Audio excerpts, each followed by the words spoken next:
আসসালামু আলাইকুম। সম্মানিত দর্শক, সবাই কেমন আছেন? আশা করি সবাই ভালো আছেন। সবাইকে চ্যানেলে স্বাগতম জানাচ্ছি। আজকের এই ভিডিওতে কথা বলার চেষ্টা করব ফৌজদারি কার্যবিধি আইনের ৫৪০ ধারা সম্পর্কে।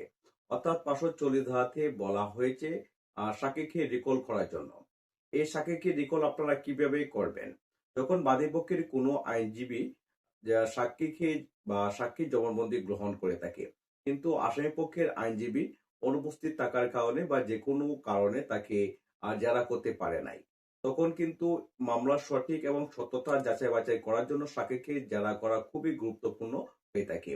সেক্ষেত্রে ফৌজদারি কার্যবিধি আইনের ৫৪০ ধারা মোতাবেক সাক্ষীকে যদি জেরা করার প্রয়োজন মনে করেন আসামিপক্ষের আইনজীবী, ৫৪০ ধারা মোতাবেক আদালতে একটি আবেদন করতে হবে। আবেদনে বলতে হবে যে ন্যায় বিচারের স্বার্থে এবং সততা উদ্ঘাটনের জন্য এই সাক্ষীকে জেরা করা প্রয়োজন। তখন আদালত এই সাক্ষীকে অর্থাৎ PW1, PW2, PW3 যথাক্রমে যাদেরকে জেরা করা হয় নাই তাকে আদালতে ডাকা হবে।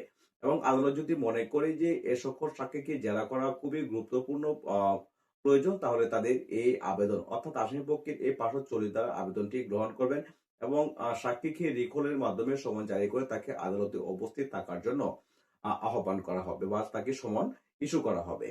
সম্মানিত দর্শক, আইনে এরকম খুবই গুরুত্বপূর্ণ বিষয় রয়েছে। যখনই আপনি আইনের কোনো বিষয় সম্পর্কে জানতে চান বা আইনের কোনো বিষয় সম্পর্কে আপনার জানার প্রয়োজন মনে করেন, তাহলে অবশ্যই আপনি এই চ্যানেলটি সাবস্ক্রাইব করে পাশে থাকবেন।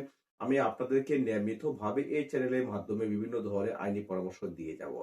সকলের সুস্বাস্থ্য দীর্ঘ কামনা করছি। ধন্যবাদ সকলকে। ভালো থাকবেন। আল্লাহ হাফেজ।